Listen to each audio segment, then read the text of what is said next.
Welcome to Your College Bound Kid, a podcast for parents, college counselors, students, and anyone who wants a deep dive into the world of college admissions.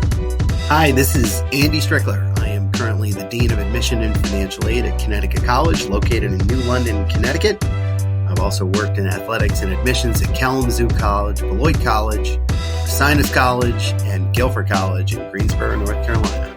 I'm Mark Stucker. I'm the founder and producer. Our mission is to make college knowledge available to all.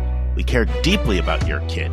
We believe college is a match to be made and not a prize to be won. We believe in being genuine and transparent. We are committed to covering a variety of topics, including the tough subjects. Thanks to your generosity, we're committed to providing a minimum of 10 hours of fresh, commercial-free content every month, with episodes every Monday and Thursday.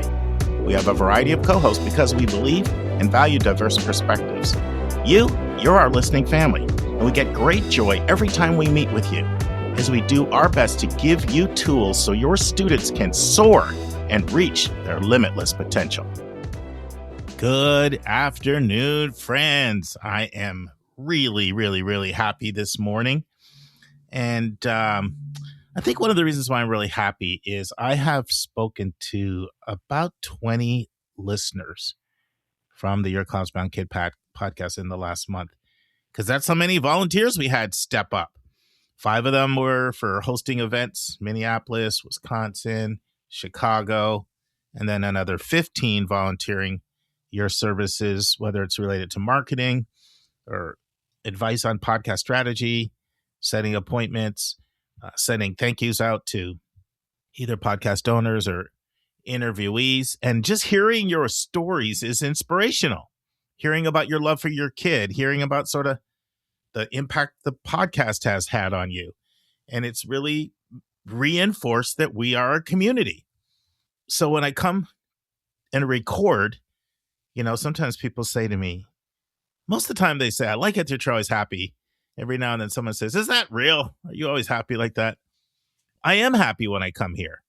Now, my kids say the one thing they love about me is that I'm happy and I always see the glass half full. So some of it's maybe dispositional, but I think a lot of it, it's like I'm coming to meet with my friends, my cyber friends in this parasocial relationship we have. We're like friends at a family reunion, which is one of the reasons why I'm so excited to meet you on my travels. And so I want to do some updates on our reception. We're going to have one October 6th, which is a Tuesday, 7 o'clock in Minneapolis. We've got space for 75. That's going to be a really unique one because so many counselors are in for the national conference that we're going to have a lot of college counselors, probably more admissions people there. I'm already looking at this, just such a wide range of people. I'm looking at the guest list that are signing up. Right now, it's about 50% parents and 50% people, I'd say, in the college business in some way that are going to be in the area for the conference. So we'd love to see the sign-up sheets under the events tab. So that's one. But I can't lay out all the details yet, but I can tell you I'm having conversations. We're really close to nailing down some dates. It's looking really good right now for an event in Madison, 12 to 1:30-ish on October 11th. That's looking good, but details to come. I have already confirmed 2 events in Chicago on the 12th and the 13th, and we may be adding another event on the 11th. I found out that Wisconsin and Chicago is only 2 hours and 45 minutes. I'm like, oh my goodness, I could go right from the Wisconsin event to meet some of our listeners. So we'll see whether or not we're doing a 3rd Chicago event, but we're definitely doing 2. And those sign-up sheets, I'm just going to be really conservative. I mean, that's still 4 months away. So let's just say in the next 10 days, everything should be up on the website because there's still a couple little I's to dot and T's to cross. And friends, if you're listening to this on a Monday, it's not too late to sign up for College App Pro, their event. They've got over 100 people signed up. Come learn how you may incorporate some AI into your college research and your college search. That'll be hosted by both Mary LaChance and by John Rooney. And Mary has been on the podcast before. I've known Mary for 6 years. That's one reason why I have such confidence in her work. But she has demoed it for me twice with John. And John's our new webmaster, coming our new webmaster. So, just go to the sign-up sheet and directions will be really clear for you. Once again, under the events tab. Friends, we are having a grinding my gears episode at 6:50, and that's 3 weeks away. And so go to speakpipe.com/YCBK and share what's grinding your gears. And I'm going to tell you something. I'm doing it myself. That's right. I'm making a list. I've got one thing parents do that grinds my gears, and I'm going to be sharing that, and multiple things colleges do that grind my gears. So, yeah, I'm going to participate this year myself. But love to have you participate, and we'll discuss that on episode 650. All right, today's episode. Well, another major college has added early decision, and I have some thoughts on the topic that I'm going to share that with you. So we'll start out with that. Then we'll have part 2 of my conversation about how AI is being used in admissions. By the way, talk about something that grinds my gears. So funny, because when I first started this podcast with Anika, she was on the first 3 years, and I used to call her a sound snob, because if the sound wasn't perfect, it would be so irksome to her, and she'd want to re-record. Well, you know what grinds my gears now on a podcast is when my sound is atrocious. So I just apologize. This segment on AI, every once in a while, this fluke thing happens. It has to do sometimes with Windows updates. I mean, I go through this whole sound test to make sure that doesn't happen.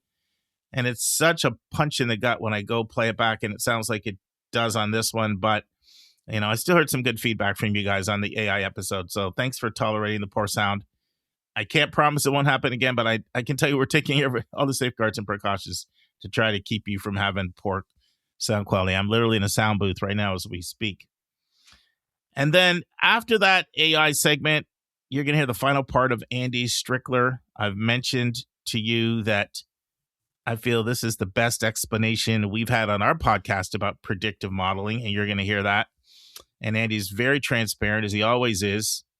He shares the system that College uses. I think you're going to find that fascinating. But I'll tell you, when we started the podcast, Anika and I hired a guy named Ivo Terra to be our podcast consultant. Now, Ivo's a giant in the world. He's considered one of the real founders of the modern podcast movement. And so we kind of had that mindset, like, go big or go home. Like, let's go for the top dog. And, one of the things Ivo said was, I know you might not like to listen to your own podcast. A lot of people don't like hearing their own voices, but you kind of need to. It's the only way to get better. You have to listen to your episodes and sort of self-critique. So, I was going back and listening to the Andy Strickler episode, and even that I have talked a lot about predictive modeling, and what he says here is actually his ending is one of the most poignant and powerful endings that I have heard. And I'm not much of a crier. I never kind of have been. Although in the last 10 years, I say to my kids, I don't know what's happened to me. I'm getting sappy. I'm more often to kind of see tears well up in my eyes than before.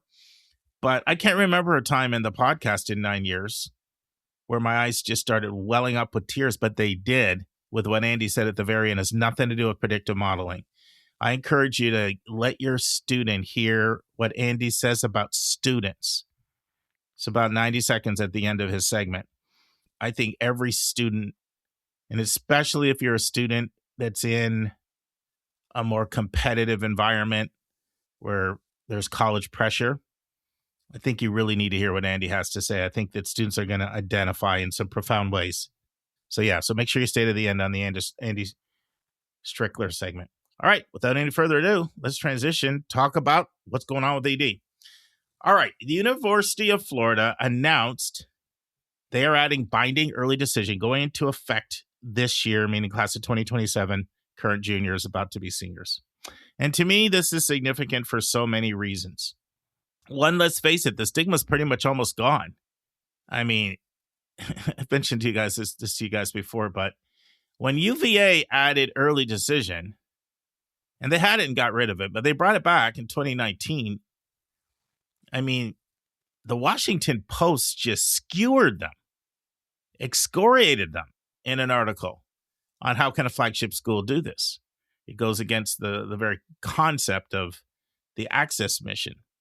But now look where we are now. It's just completely changed. And the reason why this is significant on so many levels. One is It's one thing for a small private school to add ED and pick up 50 kids out of it. But when large schools, flagship schools, popular schools, when they add ED, I mean, they're going to get thousands of people are going to apply. One, that's taking people out of the applicant pool for other schools, adding to even the greater competition for other schools to get the right number of heads and beds. So that in of itself is fascinating. But another thing that's fascinating is we're just driving this process earlier and earlier. Because remember, if you're going to commit to a school, you kind of are wrapping that thing up September, early October at the latest. So then think of all the actions you have to put in place before that. Obviously, your testing and your essays and traveling and visiting and all the pieces of the application. We're driving it early. And I see it on my end. Like more and more and more families will reach out in 8th grade, 9th grade, start at 10th than ever before. And in a lot of ways, that makes sense, right? If you start out with a lighter touch, because there's a lot more opportunities that you have to, one, learn about the process and strengthen yourself as a candidate. But, I'm not a fan of like college, never getting off the treadmill, college obsession, like the whole time you're in high school. And I see that in certain pockets of this country. But we're driving the process earlier and earlier, and this is definitely going to contribute to this. We also, we're in a copycat world, so more schools are coming. That's inevitable. But when I say we're driving it early and earlier, Florida State and Florida are now the only two schools that have a 10/15 ED deadline. Everybody else is 11/1. So that's just going to put more and more and more pressure on other schools to move to 10/15. We're just moving this process early and early. It has ramifications when you do that. And then the other thing is the morphing of public colleges into private colleges in terms of marketing. There's so many different things, so many different ways in which this is happening. And it does have ramifications. So I want to actually read a statement that Florida released about why they have decided to go back and to add early decision as one of their options. Now, they started out with the normal stuff that you tend to see from colleges when they make a decision like this, where they make everything sound like they're doing it for students. You see this a lot. I'm looking at the statement. Let me read some of it to you. UF stated that the addition is a direct response to extensive feedback from the high school guidance counselors, students, and families. They noted that a growing number of highly qualified applicants have explicitly expressed a desire for a clear, binding track that allows them to lock in their plans earlier. I personally don't believe that. I think that what you'll hear from counselors and students is we want to get notified earlier. And if we can get notified earlier, yeah. You may also hear people say, if it's going to increase my chances, I'd like to have it as an option. If you're going to give me a way to increase my chances. But that's phrased very much the way colleges kind of speak, like they're, almost like they're exclusively being student-centric in their reason and their rationale. But then I want to give them credit because there was some transparency. Listen to the other reason they said. You have explicitly noted that adopting early decision will enhance their competitiveness against peer flagship universities and elite aspirational institutions that already use binding early deadlines. By offering AD, UF can aggressively recruit and secure top-tier talent earlier in the cycle. And yeah, sure enough, you and Florida State, the only ones with the 10/15 ED deadline. Because early decision is contractually binding and ensures 100% enrollment yield on those accepted students, protecting the university from losing top academic candidates to other highly selective universities later in the spring. And then they explicitly mentioned Florida State announced the same decision, recently as well. So you see what's happening here, right? This is the morphing of public colleges into the mindset that private colleges have. So one of the things that public colleges often talk about is that they're engines of social mobility, They're engines of social mobility. Well, there's a conflict here being an engine of social mobility with this perspective on things. And so I'm going to say a little bit more about that in a second. But before I do, let me say this. It's extremely hard for me to keep track now of all the schools. I think the last time I did it, I went through, and it was like, this is like, 9 flagships or something. I can't even remember. But I know I left out College in New Jersey, 8,000 students, and Ramapo College, another 5,000 student school in New Jersey that have ED. So yeah, I never even mentioned that. So who's next? Well, it's fun to guess. It's very hard to get it right. But here are the things that I look at when I'm guessing who may be next. 1, do the schools around you, in other words, your overlaps, offer it? So in some ways, it wasn't surprising to me that URI, Rhode Island, UConn, and Vermont have all rolled out early decision programs as public flagships because they're in the Northeast. That's the land of ED. You're surrounded by all these schools, and those schools also tend to overlap with a lot of private schools. So yeah, a lot of your competitors are doing it. It does put more pressure on you. So that's one thing I look at. Secondly, are you ambitious? Are you very ambitious about climbing the proverbial pecking order? Because, that's one way you can do it, right? When you go ED, it's like this. Let's say there's only 2 ways to get on the freeway. 2 ramps to get off the freeway. And one of them's closed down. Well, the second one's going to be jam-packed with hundreds and hundreds of cars. So that's kind of what happens, right? When you close down one option by giving away so many spots, now there's so few spots and so many people, the masses come in. It's like hundreds of cars trying to get off on the same exit on the parking lot. So it drives down your admit rate. And that's kind of how the game is played in admissions. You got to lower your admit rate, and then you can improve your yield. You can charge more money. People think you're a better school. Like, this is a lot of what happens when enrollment management decisions are being made at the high level, and people are interviewing for the job. They're like, what did you do at your past institution? Did you drive the admit rate down? Did you improve the rankings? Like, these are the way people get jobs. And just kind of tell it like it is. So I look at this. 1, do the schools around you do it? 2, are you very ambitious, as a school? I was talking to somebody the other day on the phone, someone I'll be interviewing, so I can't say who it is, but they were telling me how they love the ambition of the new president and where he's trying to take the institution, and I want to be a part of that. So when you have someone who's real zealous and really ambitious as an institution, I look at that. And then 3rd, this is the thing I said I would go back to. Now, the mindset traditionally that public colleges have had is that they want to be engines of social mobility. They want to take people and really change generations in the family life. That's why the excitement over first gen, you can really transform a whole generation of students and lineage in a family. And that's oftentimes been what's exciting about public schools and the commitment to public education. In general, that mindset exists a little bit more frequently if you're in more progressive communities. You'll see it in California, you'll see it in Oregon, you'll see it in Washington. And it's not as prevalent in less progressive communities.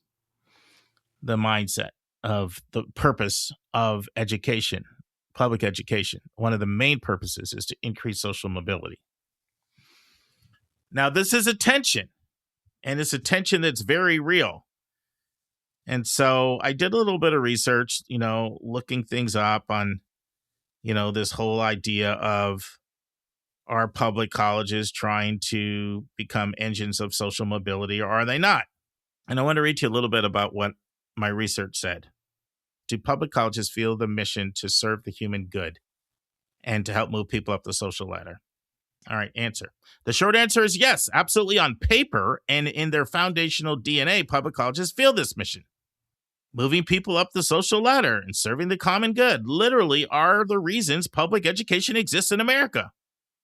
However, the reality in practice is messy. ongoing friction between the founding civic idealism and modern economic survival. They look under the hood of how public universities actually navigate this mission, and you see the tension. Foundationally, their DNA is built for the public good. The history of public education is rooted in the democratization and access.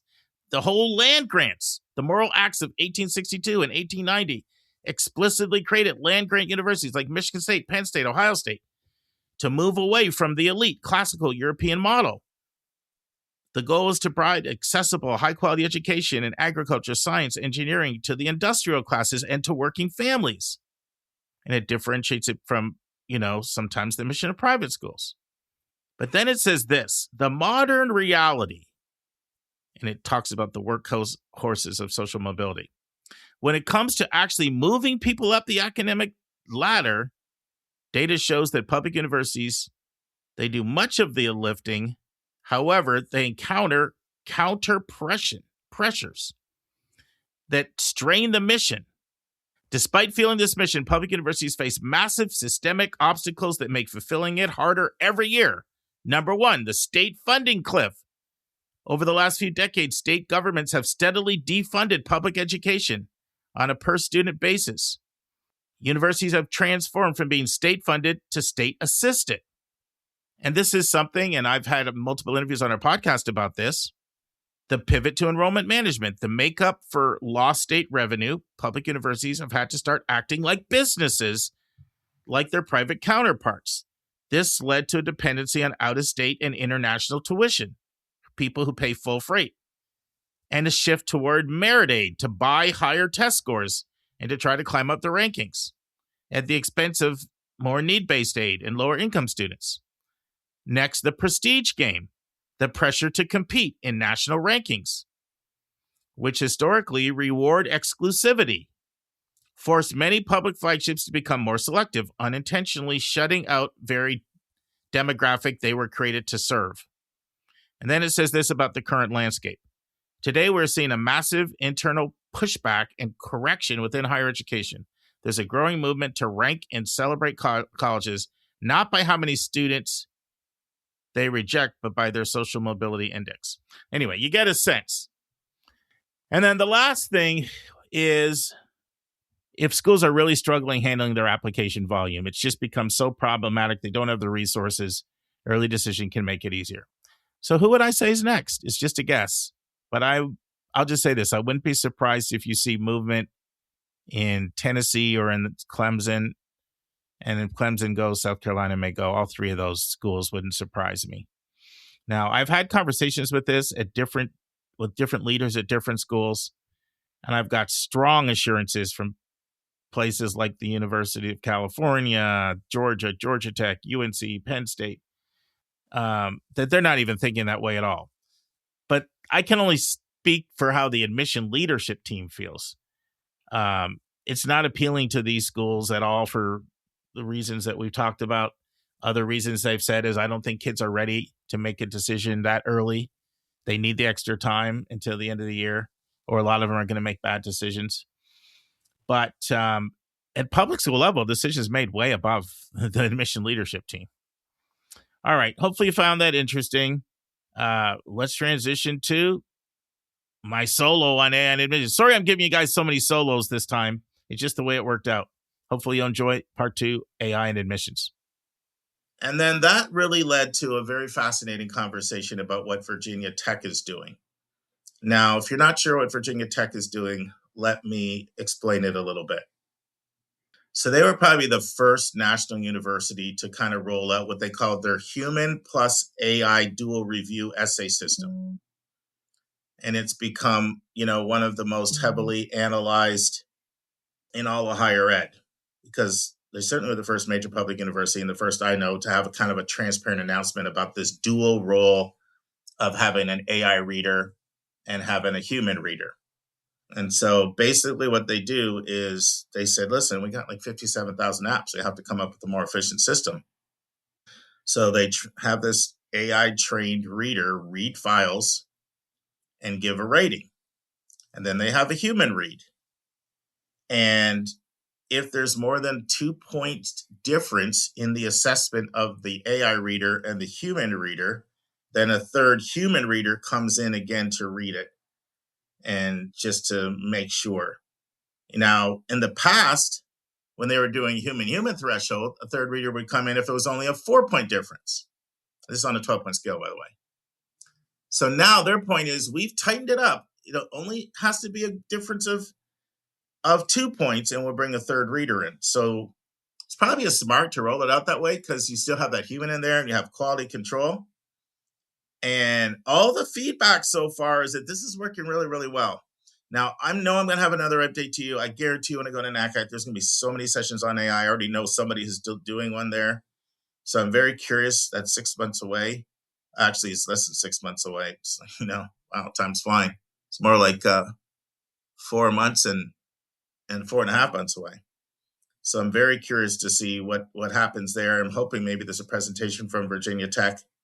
But the point that some people were making was nobody seems to be upset with Virginia Tech doing a full AI read and a human read. I thought that was a little different because I think the fact that there's the human read and there's the accountability there and it goes to a third human reader if there's discrepancy, to me, that makes it different. But at the end of the day, we had a pretty robust conversation. I did have to concede the point that part of the outrage is probably because it's so new. Once people get used to it, there probably won't be outrage.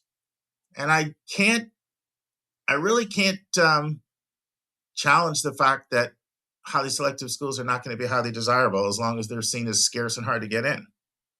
But it just kind of made me think, So the bottom line is that AI's here. It's not going anywhere.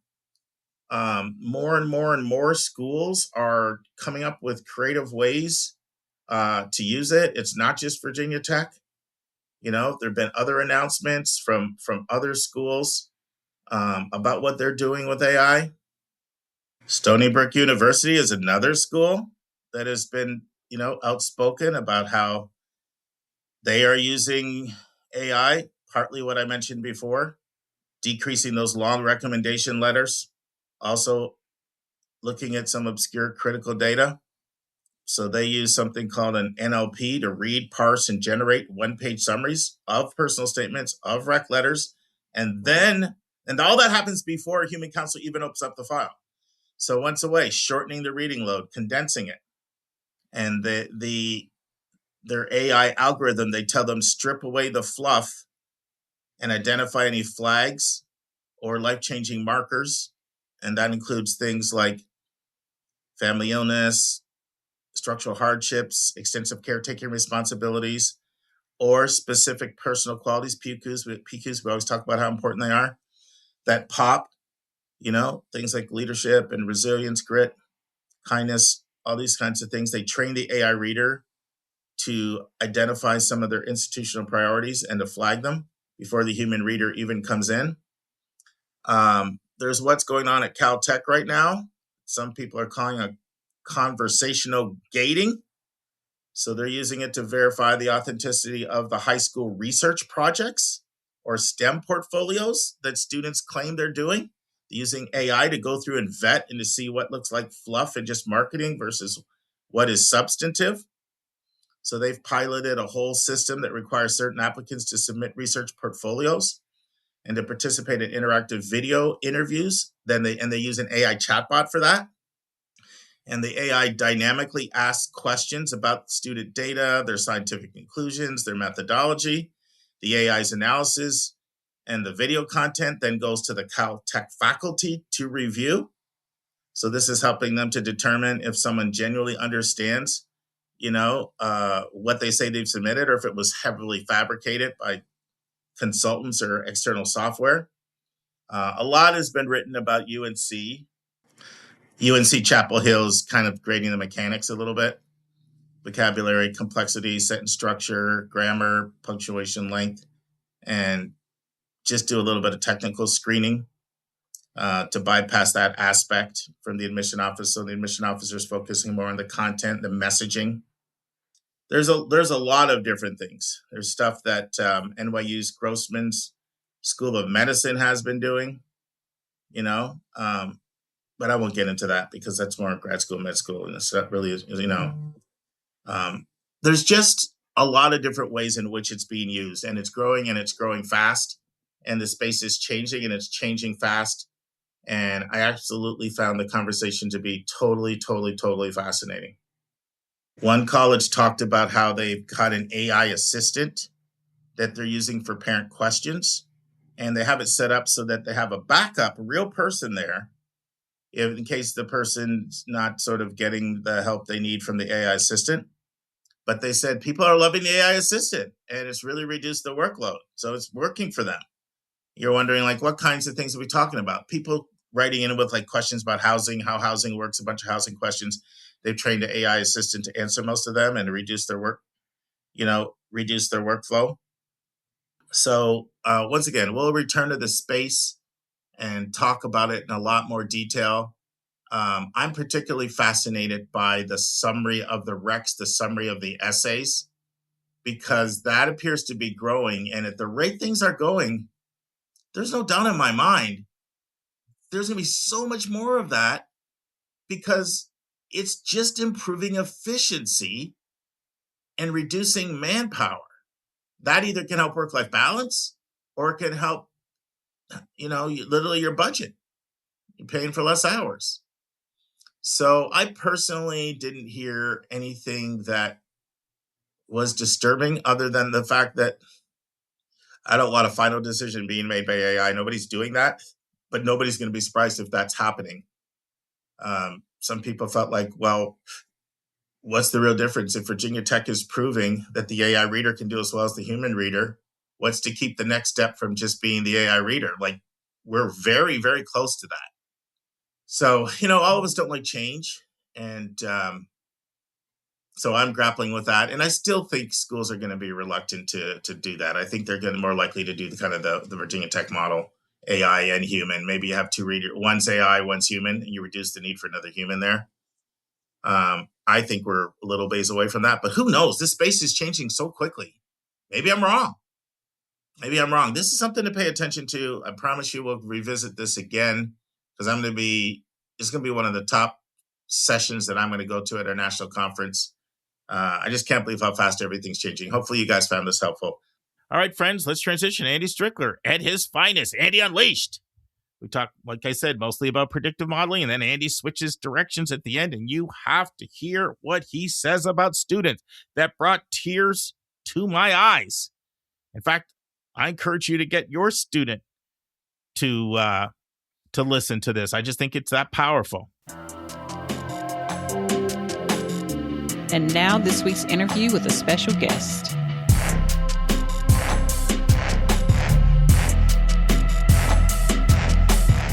All right, friends, we've reached the final part of my interview with Andy Strickler, and this is my favorite segment.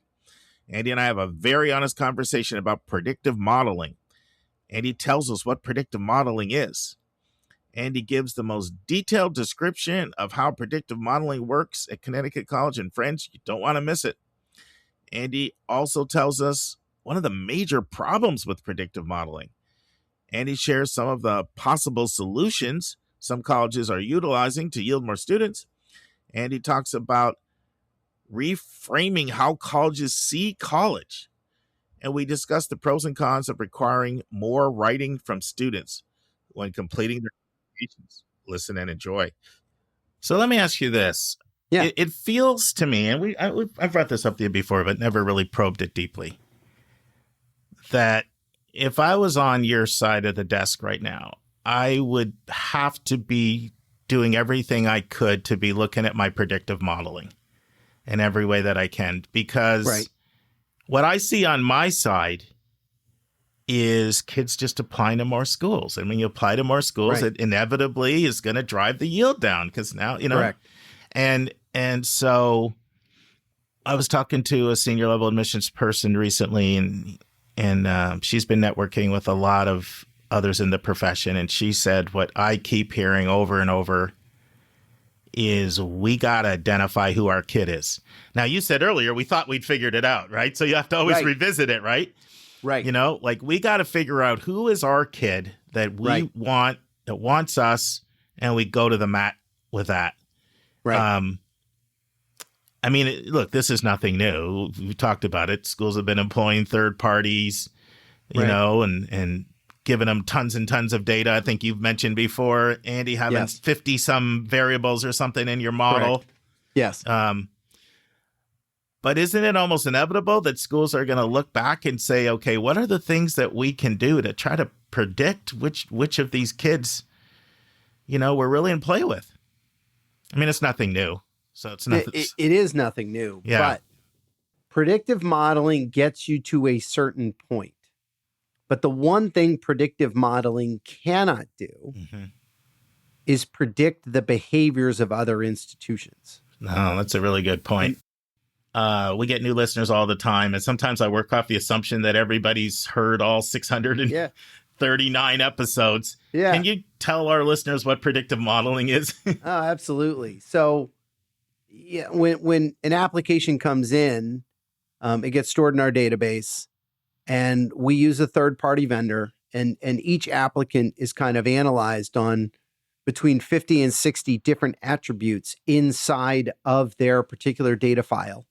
And it could be as simple as where they go to high school, what their intended major is, what their academic profile is. It could be as complex as, you know, how many times have they been on our website and where did they spend their time on our website? So every applicant gets an analysis between 50 and 60 sort of data points and attributes that they have to basically determine their level of engagement with us / likelihood to respond positively to an offer of admission from the institution.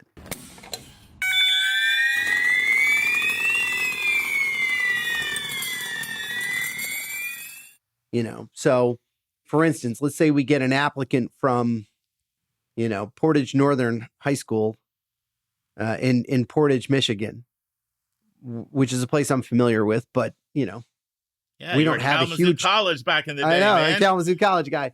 You know, we don't have a history with them. They never visited campus. They applied 15 minutes before the deadline. They're interested in studying engineering, which we don't offer.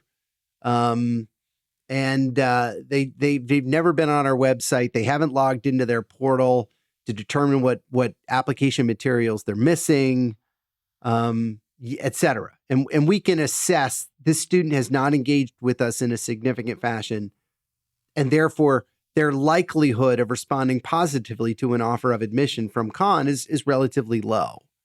You know, so we'll do that across our entire applicant pool. And then we'll break it up into 20 different segmentations, 20 being the highest level of engagement, most likely to respond positively, all the way down to a 1, which is a student where probably not super interested in Con and will not respond positively to an offer of admission. Friends, I had that bell ring because I didn't want you to miss that very important information that Andy just bequeathed on us. And friends, I feel this is so important that I'm going to ask Nemanja, our sound engineer, to replay what you just heard so you don't miss it. Nemanja, play it again, please. We get new listeners all the time, and sometimes I work off the assumption that everybody's heard all 639 episodes. Yeah. Can you tell our listeners what predictive modeling is? Oh, absolutely. So, yeah, when an application comes in, it gets stored in our database, and we use a third-party vendor, and each applicant is kind of analyzed on between 50 and 60 different attributes inside of their particular data file. And it could be as simple as where they go to high school, what their intended major is, what their academic profile is. It could be as complex as, you know, how many times have they been on our website and where did they spend their time on our website? So every applicant gets an analysis between 50 and 60 sort of data points and attributes that they have to basically determine their level of engagement with us / likelihood to respond positively to an offer of admission from the institution. You know, so for instance, let's say we get an applicant from, you know, Portage Northern High School in Portage, Michigan, which is a place I'm familiar with, but we don't have a huge college back in the day. I know, man. Kalamazoo College guy. We don't have a history with them. They never visited campus. They applied 15 minutes before the deadline. They're interested in studying engineering, which we don't offer. And they've never been on our website. They haven't logged into their portal to determine what application materials they're missing, et cetera. And we can assess this student has not engaged with us in a significant fashion, and therefore their likelihood of responding positively to an offer of admission from Con is relatively low. So we'll do that across our entire applicant pool. And then we'll break it up into 20 different segmentations, 20 being the highest level of engagement, most likely to respond positively, all the way down to a 1, which is a student where probably not super interested in Con and will not respond positively to an offer of admission. So, we can predict on some levels likelihood to enroll. But the piece that's challenging that we were just talking about, Mark, is that model can't predict what other institutions are going to do. And if you spoke to other senior admission folks around the universe, I think they would second this next comment, which is institutions that may live a little further up the food chain from us have been making some more interesting decisions in the last 3, 4, or 5 years. And as a result, it's hard to predict if a student's applying to Ivy's upper level NESCACs in Connecticut College. It's hard to predict who's going to say yes further up the food chain from us. In other words, if I can interpret that, you're seeing schools offer your kids spots and in some cases even throw money at them for a kid that in the past that school either wouldn't have admitted or wouldn't have given money to. Correct. So absolutely. And these are schools that traditionally you lose more kids to than you win in your direct overlaps. Correct. So you can have all the predictive modeling you want, but if I used it in athletic terms, if you're a D3 coach and you've had a tremendous success, say Williams College, which always does really well. Right. But now the D1s are coming after your kid. Exactly. You're not going to have the same yield against the D1 school that you have against Bowdoin or Middlebury. And, I heard a story about exactly that this year. Williams had a male swimmer committed to him. I think the swimmer went ED1. And at the last minute, a Division I institution in the Big East came calling. And it sent shockwaves through the NESCAC. Yeah. Because this doesn't happen a whole lot.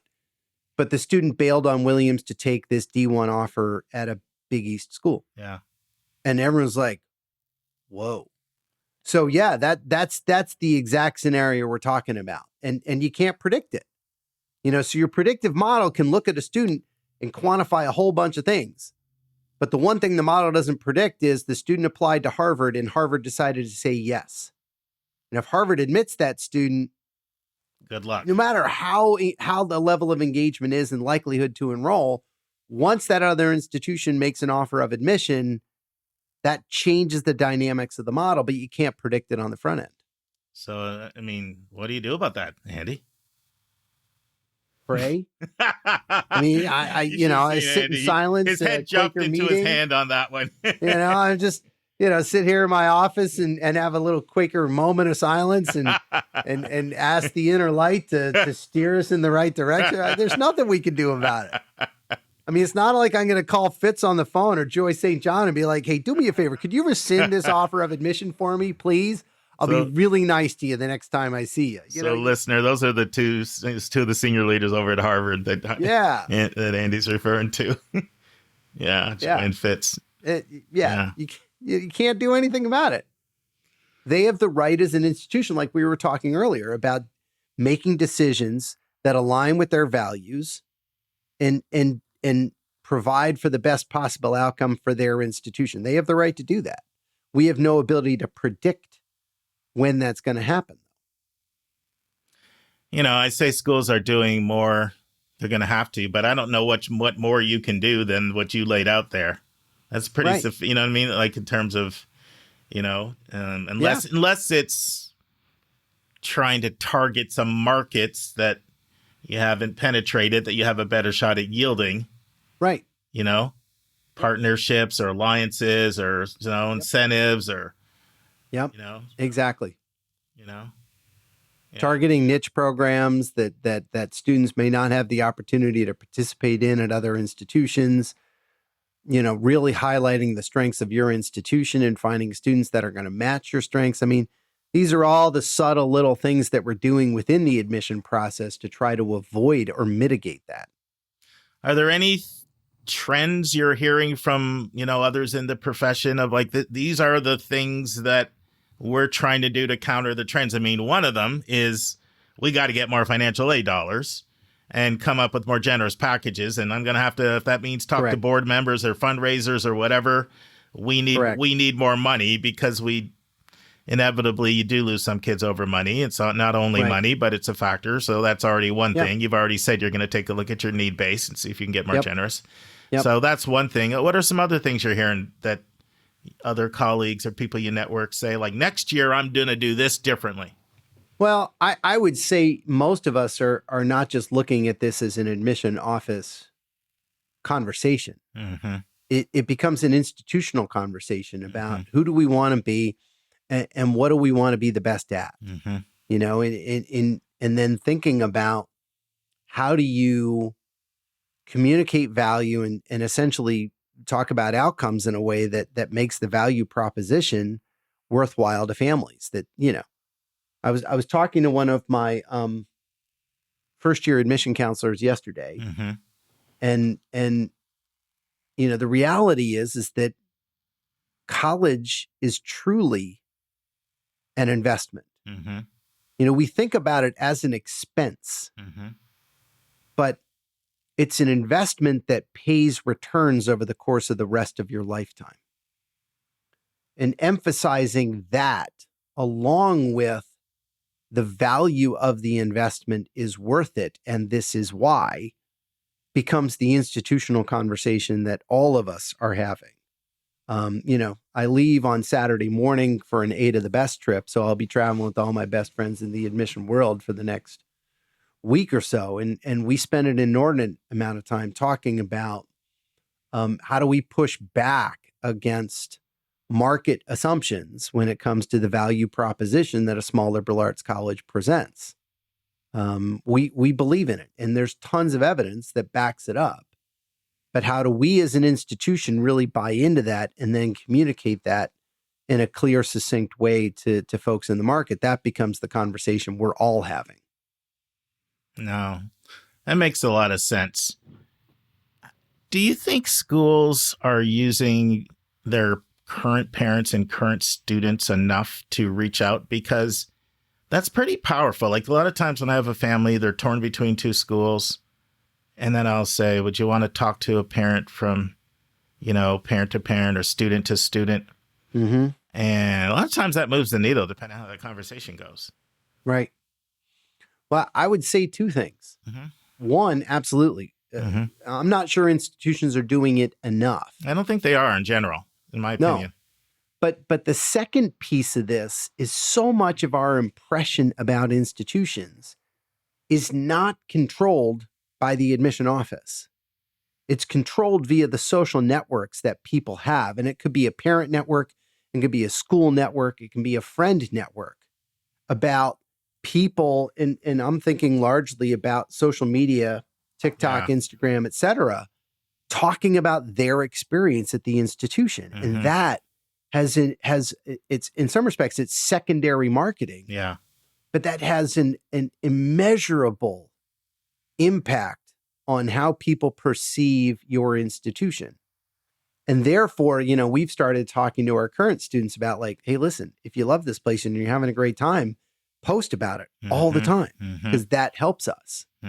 And we've started some outreach and some direct student to student contact and parent to parent contact, but it's it's time intensive and resource intensive in terms of the human resources it takes to get it done. And how do we create the time for people to do that? That becomes the challenge on our end. Now, and this is my last question because I know you got to go in 6 minutes. Yep. What do you got? One thing I'm always interested in is the decisions schools make when it comes to their custom prompts, their college-specific questions, right? Like on the one hand, you could ask a lot of your applicants and you're going to get less of them, but they're probably more vested because they either took the time to answer the questions, and you also get to see how they answer them. And that's another way you can ferret out who's serious and who's not. Yep. Or you can say, no, none, we're not going to have any. Right. And then you're going to get a bigger funnel. And then you could even say you're not going to have any, or we're not going to have any app fee. And you get a huge funnel, but there's almost no buy-in. You're going to drive your yield down, but then you get them into your funnel, and maybe you can work some, do some things and get them on campus. And you're going to get some of those kids that maybe wouldn't have applied. Mm-hmm. You've been doing this a long time. I'm sure you've seen, experimented with a lot of things. Where do you come down on that? Oh, that's a really good question. Since I've been here at Con, we had an optional question on the Common App for the initial stages that I was here. Mm-hmm. We dropped the app fee since my arrival at Con. Mm-hmm. And post 2023 Supreme Court decision, we've added an optional question to our Common App supplement. Mm-hmm. And my perspective is as follows. I want to give a student the maximal opportunity, and they can opt in or opt out, to tell us who they are and why they're great. I've had a couple of conversations with parents over the course of this spring, and I think it's really important for folks on my side of the desk to realize and keep in mind that the process of applying to college for a young person involves tremendous vulnerability and risk. We live in an era of society where, we care about the self-esteem of our young folks. We try to reward them. Everyone gets a trophy type of thing that people tend to talk about. And the college admission process becomes one of the very first windows in which they try to put themselves out there in an authentic, real way with the risk. They're going to say, this is who I am, and I want you to love me and accept me. And they do that knowing in the back of their head that one or more places filled with human beings will say, no, you are not good enough. And that involves unbelievable risk and vulnerability. And I just think it's important for us to remember that as we engage in our work. But from our perspective, as we have structured our application, it is about giving students the maximal opportunity to tell us who they are and why they're great. We don't ding students who choose not to fill in or write the optional essay. Mm-hmm. We just want them to have the Common App essay that they can use for any of the prompts that they want. But if they then choose to tell us why they'd be a great camel, because camels live and work in herds, that's part of the language of our question, we want to give them the opportunity to do that. And that's also why we continue to do interviews. We do in-person interviews and virtual interviews. And the design is to give the student that extra opportunity to add their narrative voice to their application and make sure that they feel like they've put their authentic best foot forward. So that's where we've landed on this. And again, it's really important to stress, we don't ding students who don't fill out, the optional essay question about, camels living and working in herds. But it should be said that not other institutions might make a different decision on that. That's absolutely possible. Absolutely possible. And that's one of the things that I had to condition folks to when I arrived, because when we had an optional question previously, there was a subjective, well, they didn't fill it out, therefore they're not interested. We're going to subjectively ding them in the evaluation. And we've had to really sort of coach staff like, hey, listen, we're not making a judgment call on yes or no, whether they filled it out or not. We're merely using this as an opportunity to pick up additional nuggets as to who they are and why they would be a great camel. Andy, great as always. Listen, can I get you back Yes, let's do it over the summer. Summer's super easy, man. on student search? Love it. Let me end this here and let you get to your meeting. Friends, before we transition to a preview for episode 645, one thing that's become so clear to me in the 20 conversations I've had with listeners who've agreed to volunteer is that we have a lot of people out there that want to help. They want to give back. I can't tell you how many times people said to me, when you mentioned X, and X could be hosting a reception, or X could be sending thank yous, or X could be helping with marketing, or X could be helping set appointments with podcast interviews. And what people said to me was, I've kind of wanted to give back, but some of the things I heard, they just kind of wasn't me. And then I heard this, and I'm like, I can do it. And what it showed me is there's a spirit of volunteerism in our community, a desire to want to help others, reach others, play a role in our mission, make college knowledge available to all, play a role in that. And so I'm going to challenge our listeners. There's something that a lot of people can do. And it's happening, but it's not happening as much as I wish it was. And that is to email any interviewee who's touched you by what they said, and just tell them how much what they said meant to you, and maybe tell a little bit about how it helped your student. I don't think you have any idea how hard that job is, and I don't think you have any idea how much your emails will mean to them. I know, because when people do it, oftentimes the interviewee will reach back out to me. And some people BC me or CC me on their emails, and I love that as well, because I'm just happy that we're out there encouraging our listeners. I've got a new interview starting on Thursday, and I'll say something about that in a sec. And you're going to hear in the interview, this literally comes up. Like, you get a lot of bad news, and it can be deflating. It can be crestfallen. Well, you can lift someone's spirits by sending them a little kind word about how much what they said meant to you. So if there's someone out there that wants to volunteer, that would be my request for you to do. Thank you for listening. All right, friends, on Thursday's episode, Kate and I do a deep dive on a question from a listener who wants to know, is it okay to only visit colleges once you're accepted and go to admitted student visit programs? Or should we be visiting them on the front end before we hear from schools? So, yeah, Kate and I talk about that. And then we've got a brand new interview. It's Daniel Chambas. He's back. If you think that name's familiar, yeah, Daniel Chambas. He wrote the book, How College Works. Got $1 million grant to do research on that. 40 years at Hamilton College. Well, that was one of our more popular interviews. We got some of our best feedback on that. Well, Daniel is very articulate at articulating the value of college, especially the liberal arts. So we have a deep conversation with that, and you'll be hearing that over the next few weeks. And then you'll hear the final part of Pryor Gilbert helping us understand Wake Forest.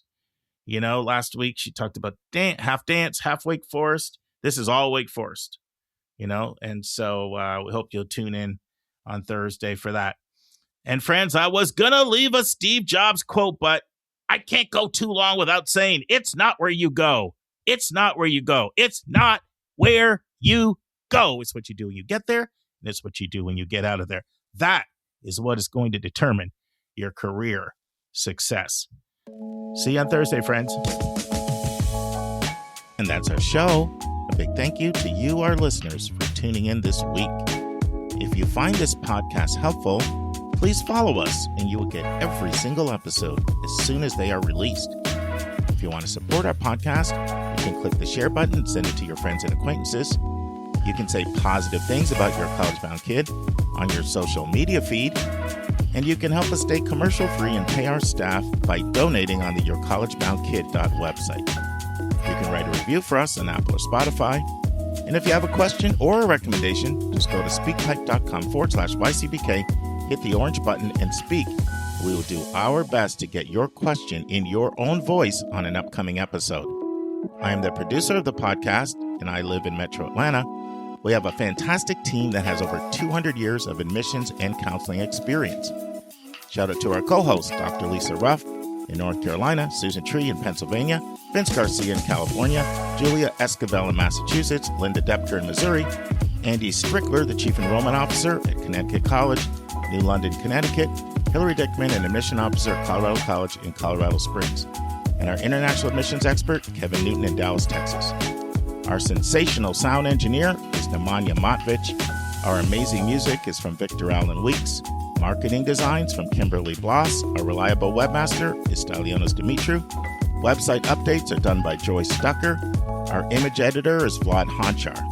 If you want to have a coaching session with me, just text me at 404-664-4340. If you want to reach someone else on our team, all of our bios with contact info can be found at yourcollegeboundkid.com under the About YCBK tab. If you want to get our free monthly YCBK newsletter, YCBK Plus, it is also under the About YCBK tab. If you want to see our recommended books and websites, they are on our website under the Resources tab. While you're on our website, check out our hundreds of interviews in their entirety. Check out our college spotlights, our blog, and our upcoming events. We think of you as our listening family, and we look forward to meeting with you every single Monday and every single Thursday.